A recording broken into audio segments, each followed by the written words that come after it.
When we talked about this a few months ago, everybody was laughing about it. How about now?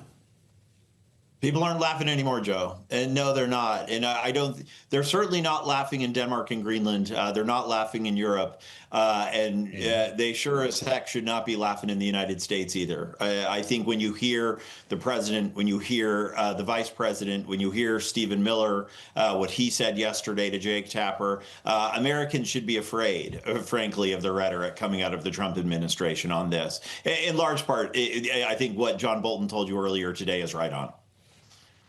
Ambassador, can we talk about some policy, like tangible policy here? What are the potential areas of cooperation between the U.S. and Denmark before we get to an escalation where we see the military involved? Are there other options here on the table that could advance the U.S.'s interest in Greenland? Well, Tyler, I think that's the entire point here, is that there is not a single person in Denmark or Greenland who would fight the United States' overall interest here. Remember, we used to have a dozen military bases in Greenland during World War II, and we scaled them down after the war and then further after the Cold War. I would make an argument that we have taken our eye off the ball in the Arctic, that we should invest more in Arctic security, but we should be doing them together with our NATO allies. So the essence of your question is, everything should be on the table and is on the table. As long as you do that good hard work in diplomacy, which I have, of course, done over the course of my career, roll up your sleeves and figure out how to get it done. And you should be getting it done with your best allies, some of your best allies in the world, the Danes and the Greenlanders. And in addition to the national security piece, there's the economic piece. I mean, I agree very much that Greenland should be, we should have a deeper economic ties between the United States and Greenland. It probably has large troughs of rare earth minerals that we should be looking at. The Greenlanders and the Danes would welcome American investment in Greenland if we're looking at mining or drilling or frankly anything. If we're talking about tourism, building hotels, whatever that may be. But again, to poke one of your best allies in the eye is just counterproductive. The Americans in Greenland, certainly the Trump administration, are going to be less welcome there than they've ever been. And that's heartbreaking. I mean, this is an alliance that is something that we have been in lockstep with the Danes and the Greenlanders, certainly for the last 80 years. So it's heartbreaking for me to see it head in the direction that it is heading right now. Well, as we consider I guess we call it the Donroe Doctrine, I want to just go back through the months of rhetoric here and the evolution of what we've heard from this administration, Ambassador, and it goes back to March. Remember when Vice President J.D. Vance actually flew to Greenland to deliver this message? Listen. Our message to Denmark is very simple. You have not done a good job by the people of Greenland. You have underinvested in the people of Greenland, and you have underinvested in the security architecture of this incredible, beautiful landmass filled with incredible people. That has to change. And because it hasn't changed, this is why President Trump's policy in Greenland is what it is.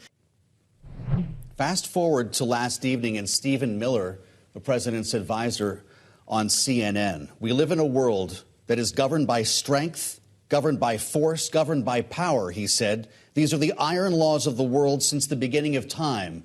And it is our right as the United States to take Greenland. How would you react to him? My mouth, I am slack-jawed by those remarks, Joe. I mean, how is that not an authoritarian playbook? I don't understand. I mean, those are not the American values that I grew up with. Those are not the American values that I represented when I proudly served our country overseas.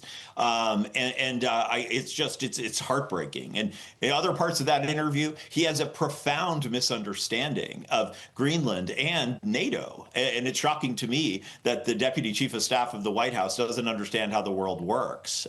Separately, I do want to mention that J.D. Vance piece you mentioned. The American military officer who ran that base actually sent an email to all of her troops that had to reject what the vice president said to them that day. She, of course, was fired. But this is my point. My point is that the Americans who work with Danes and Greenlanders know better. than the Trump administration. And you saw that during Vance's visit there in Greenland.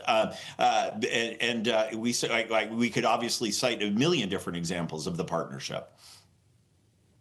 In the last 30 seconds we have you, Ambassador, can you just shed any light on what U.S.-Denmark communications look like right now?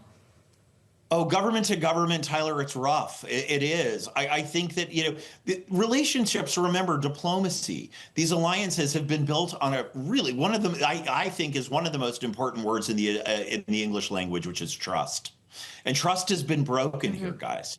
And we need to build that back, and we got a lot of work to do it.